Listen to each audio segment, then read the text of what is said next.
Hi everyone, it's Penny Black and Jill Foster here with a new PB&J card class. This is video number 9 in our series of 12 videos of New Year, New Card Sketches designed to get you motivated to really enjoy your hobby this year. And today's video is all about peekaboo beauty and fun. So let's take a look at the sketch that we are using today.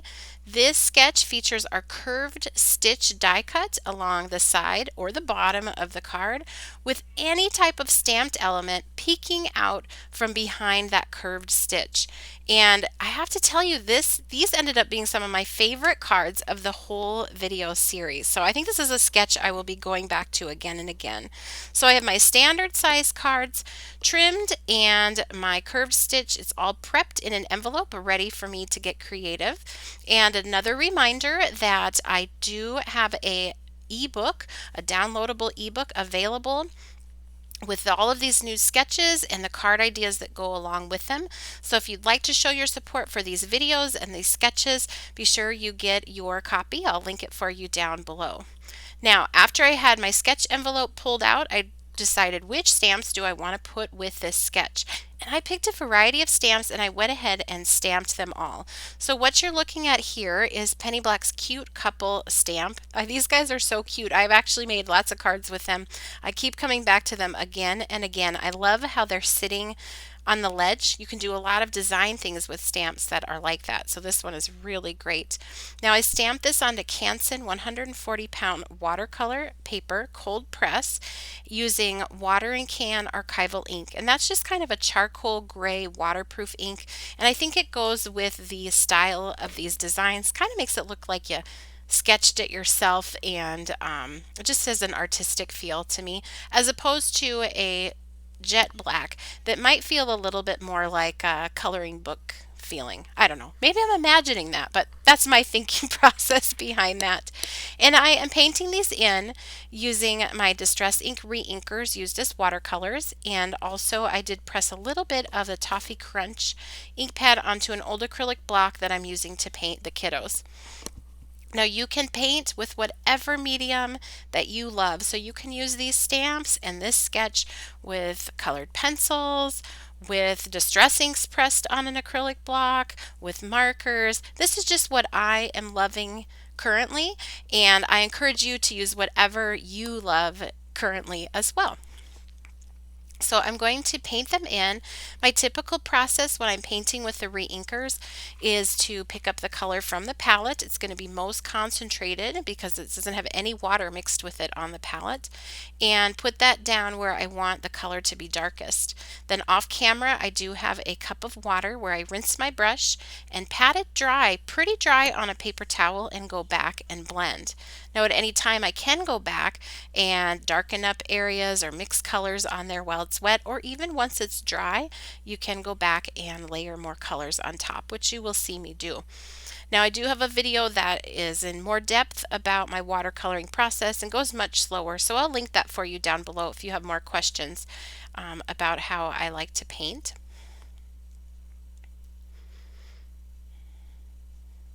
You can see here I decided to just darken up his hair a little bit more, so I could go back and add that later on and then blend it out like I did before.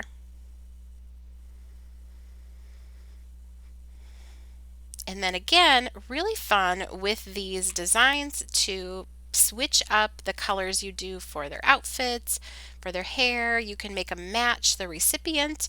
Maybe try and make them kind of look like the recipient that you're sending them to. And it gives it a whole new look when you switch around those things. So it's a distinct, really eye-catching image, but you can get a lot of uses out of it. I even think, wouldn't this be fun with a little gift card, like just a little surprise gift for somebody to maybe an ice cream shop or somewhere fun to go out to eat, that would go with sort of the drink image that they have there, where they could get a milkshake or something. I just think that there's a lot of different ways that you could use this particular image.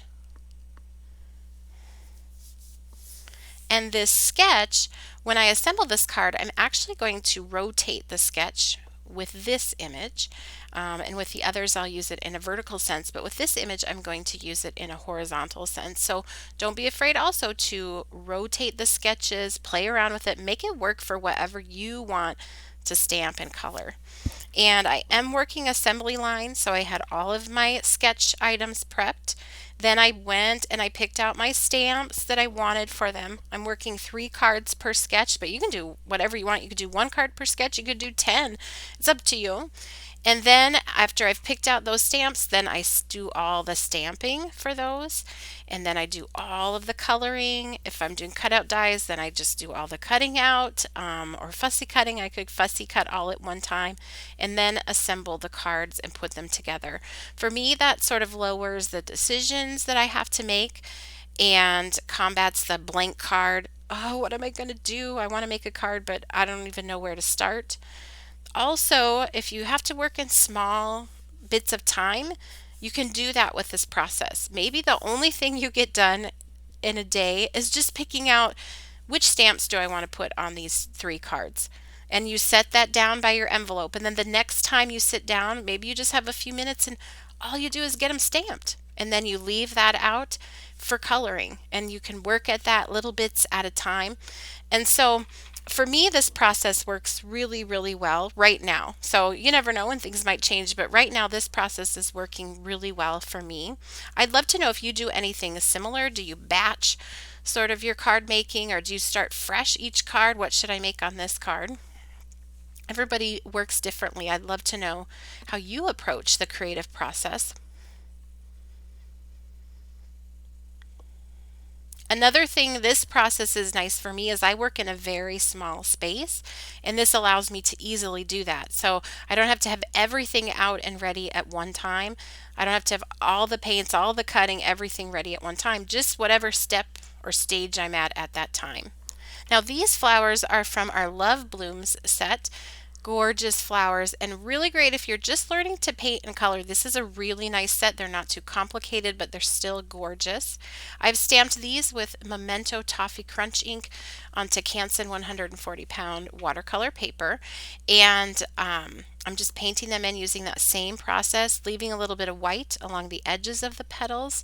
And you can see these go really quickly, but they make a beautiful impact on your card. So if you're wanting to try some watercoloring, I really recommend this stamp set in particular if you want to try painting these in. I also feel like the blooms are general enough that you can use them all year round. They don't feel like really romantic roses. You can use them for that, but you can also use them for any time of year. They're kind of a general flower, if that makes sense. And by stamping them in that Toffee Crunch ink, there isn't a dark outline, but there's enough there that you see the detail of the stamp. You don't have to strain your eyes, but you end up with a no-line look in the end. So I'm just going here over on the stems. If it's hard for you to paint that on, you can also use a really fine tip marker if you wanted just a little bit more control. So after I've done all the painting of my images, I use the cutout dies to cut all of those out. Now I'm also using our Heart Dance, and I wanted to show you I didn't want to stamp the present, so I didn't. I just inked up on the girl. I still use the cutout die, but I just trimmed off that little part there for the present. So you have that option when you're using that stamp. Now here I'm back to my sketch envelope, and I'm just going to very lightly trace around the bottom of that curve just to give me an idea of where I want to put my color. So this is the background for the flowers that I've stamped and painted. I'm going past the curve because it does have those little stitched holes there, so I want to see that color past it. I want this to have kind of just an artsy loose look and most of the color to be concentrated down below. You could also do this with just an ink blending tool and a foam pad and put your ink on that way as well. So I'm just working in here while this is wet using the scattered straw and the rusty hinge colors, and then just pulling that back up to see if I'm covering enough or if I'm happy with that. And then I'm going to lightly ink over the top with Memento Toffee Crunch, and that just kind of smooths things out and helps it blend from color into the white of the background. It doesn't look like much now, but it's not meant to. A lot of that will be covered up. So now I'm going to stamp. This is our Delicate Silhouettes stamp. Really great for that sort of peekaboo element. And I'm going to stamp that a couple of times. I like to start light and then work my way up. So I'm using the Toffee Crunch ink, and I'm just stamping it a few times. Also, this is on that watercolor paper, so it is textured, and this will give me a few tries to get it all covered. And I'm just going to tuck those flowers in, peekabooing out from that curved stitch. I've stamped my sentiment. I'm using a little bit of foam tape on those for some dimension. And then I'll trim off the excess. And then this panel will be ready for a standard size note card. Now for these kiddos, like I said, I'm going to rotate the sketch just lightly with the pencil. And then here I am just going to use an ink blending tool and a foam pad to add that sort of background color. So this is creating sort of a scene without having to create a scene. And I love that. It's just a hint at a scene behind them. And even with those flowers, just a hint at some grasses growing behind it. And it's all coming up kind of peekabooing out of that curved stitch. So I'm also going to put some Toffee Crunch right over the top of this. That kind of gives it a little bit more of a turquoise look and tones it down just a little bit. And I want that for the background. I don't want it to be overwhelming. So I'm just checking. And now I'm going to use our scene builder. This is a really nice grass design. And I'm going to ink that with some broken china distress ink, doing a few stamped impressions on that textured paper, and also to just slowly build up the color. I'm checking there that I can see it and that I might want to just darken it up a little bit more. And then I will just follow that along that curved line. I also put a little Toffee Crunch on there as well. And I'll just follow that curved line with that stamping. So just pick it up and move it over. And you can tilt it. So this one works really good with the curved stitch because of the way that the stamp curves itself.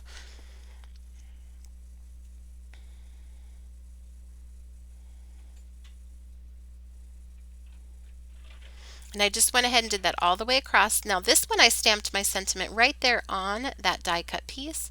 And then I'm ready to add these guys just sitting along the edge. It looks like it was just made for them. And here you could even use that as a birthday card. Hope your day is as sweet as you are. So here's a look at all three of these cards. I really can't pick a favorite of these three. I love them all so much. Again, this is a sketch I think I'll go back to a lot.